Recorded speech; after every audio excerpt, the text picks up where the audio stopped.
Hi, I'm Beth from My Tutoring Bee, and in today's video we are talking about how to graph from slope-intercept form.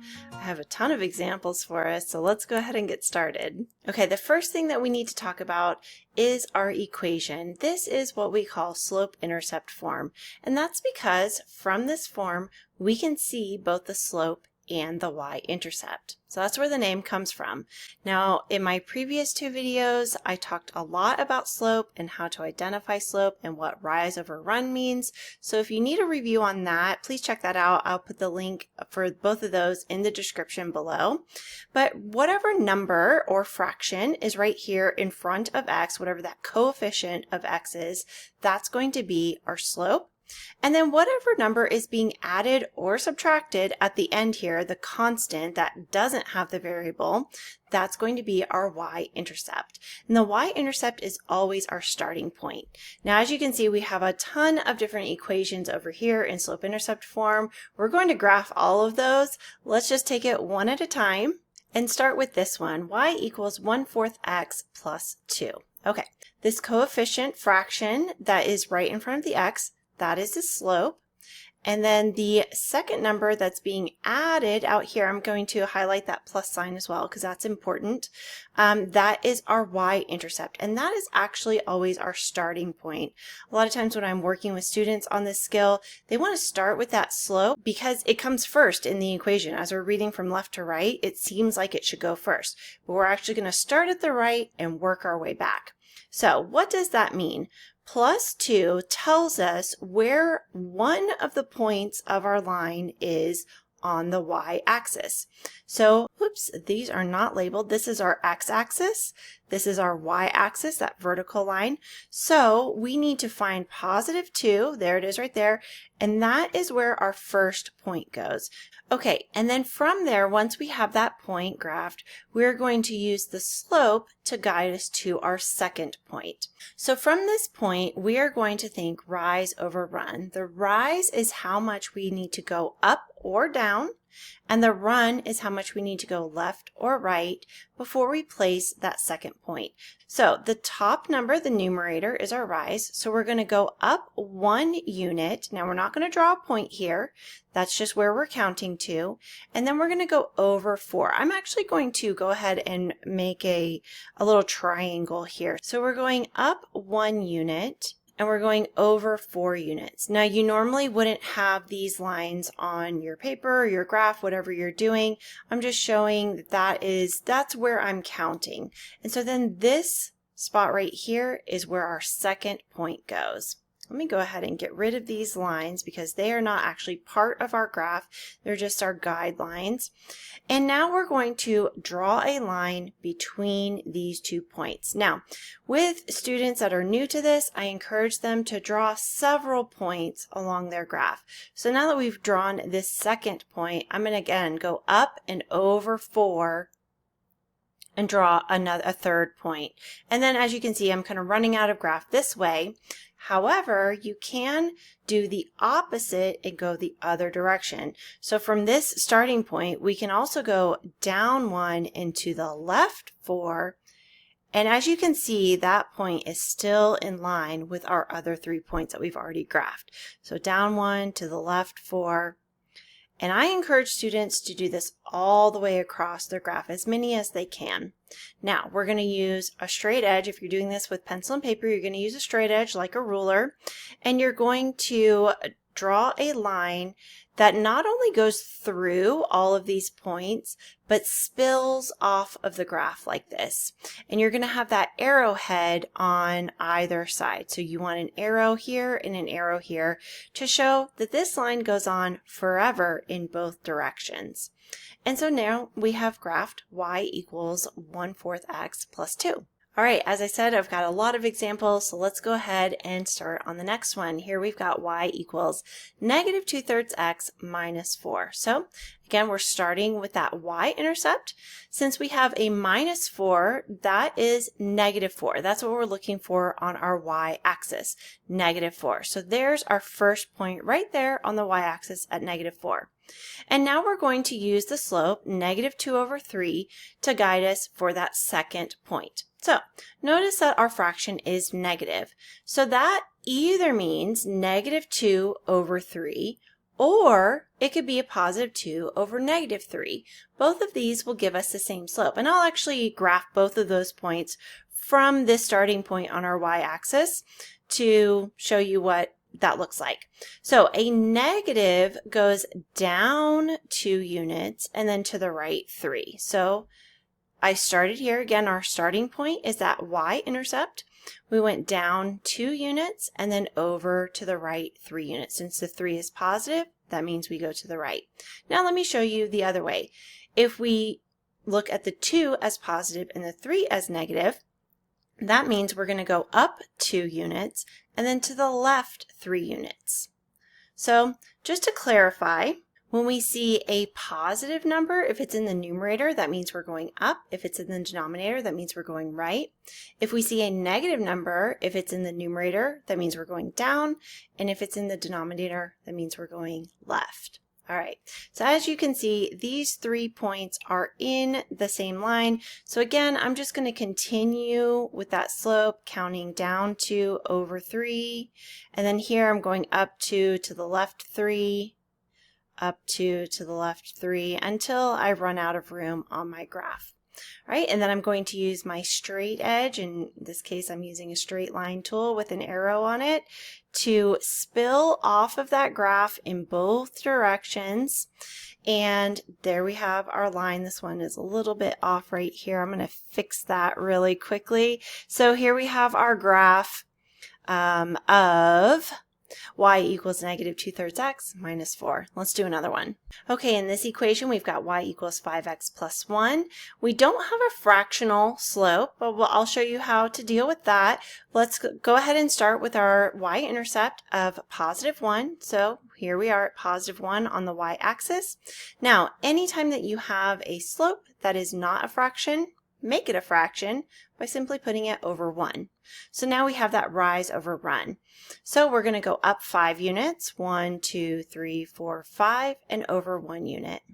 Okay, and I don't think I have enough room to go up, but I can go down 1, 2, 3, 4, 5, and over 1. 1, 2, 3, 4, 5, and over to the left 1.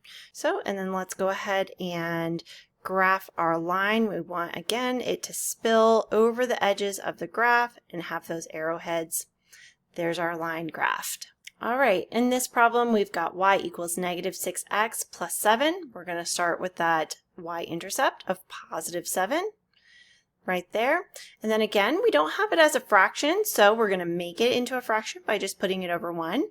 So -6 over 1, -6 over 1 is the same as +6 over -1. So just keep that in mind. If one number is negative, then you can switch it as long as you switch both of the signs.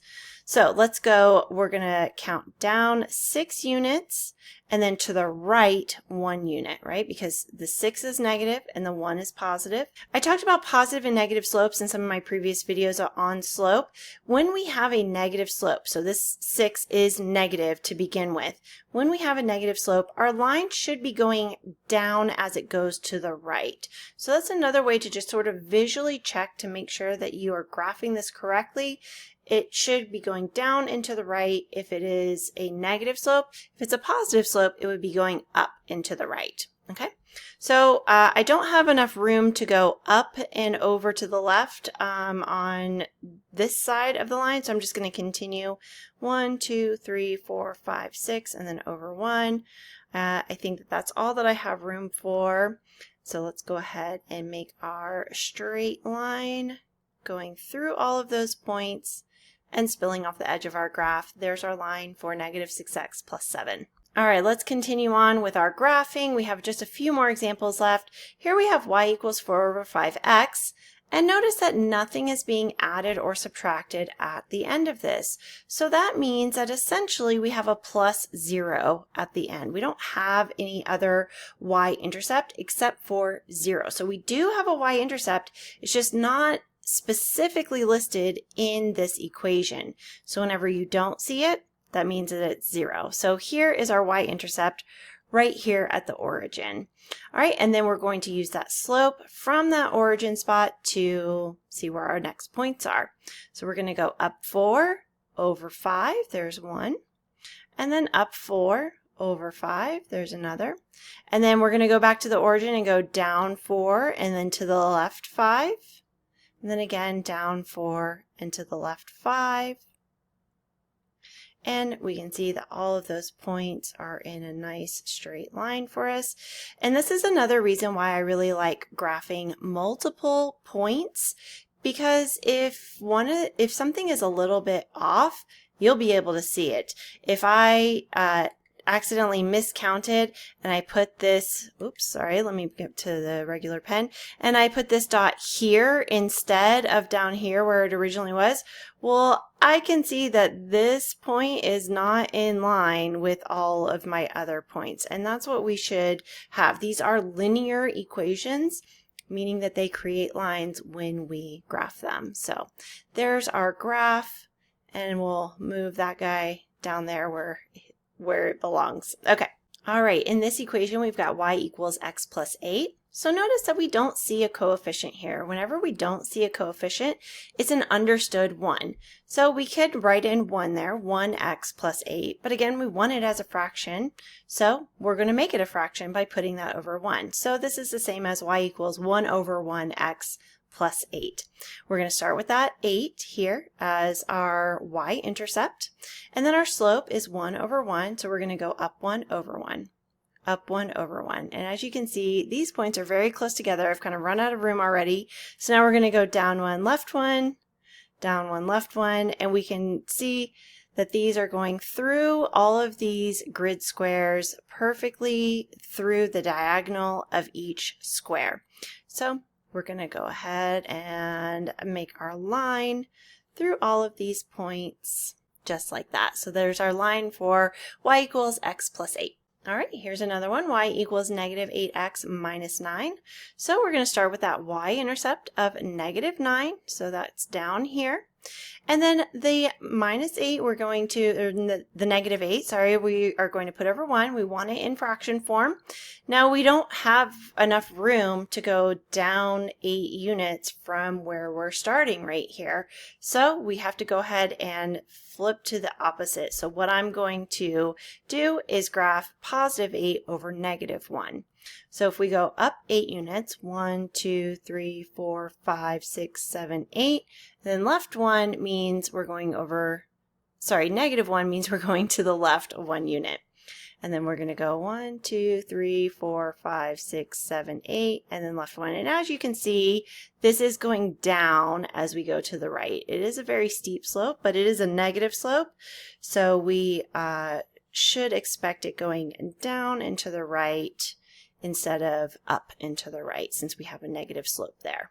Okay, just 2 more examples, and I'm going to actually graph both of these at the same time on the grid at the same time. And as you can see, these look a little bit different than the typical slope-intercept form that we've been working with. So here we've got y equals 4. There's no x involved in this equation. So that means we have a slope of 0. Just like before when we had a y-intercept of 0, when something isn't there, that means that it is 0. So really, if I move this 4 over, this is the same as y equals 0x plus 4.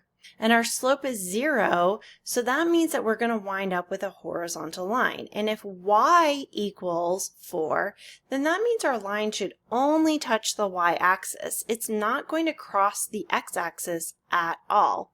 So in fact, our line will look like this. And as you can see, it's parallel to the x-axis. It doesn't cross through. It doesn't intersect the x-axis at all. So we're just going through y at 4. All right, let's take a look at this other one. These types of equations really tend to throw students off when I'm first working with them on these types of equations. So x equals negative 3. Well, this doesn't follow our format at all. We're normally used to seeing x over on the right-hand side of the equal sign, not on the left. So since it's not in that format, that means that it is not a typical slope-intercept form. When your equation is x equals something, then that means that our line is actually going to intersect the x-axis and not touch the y-axis at all. So this is going to be a vertical line with an undefined slope. So let's find -3 on the x-axis, and then again we know that it's going to be a vertical line because it's just x, y isn't involved at all. So we're going to go ahead and draw our line again. These lines are still going off the sides, off the edges of our graph here to show that they're continuing on in these directions forever. Thanks so much for watching. I hope that this video was helpful for you in learning how to graph from slope-intercept form. I do have several links in the description below, including my pre-algebra series where I go over a ton of different topics that are taught in a typical pre-algebra class. I also have lots of resources and other videos that are related to this, so please check that out in the description below. Don't forget to like and subscribe. That does really help me to continue making these videos. And I'll see you next time.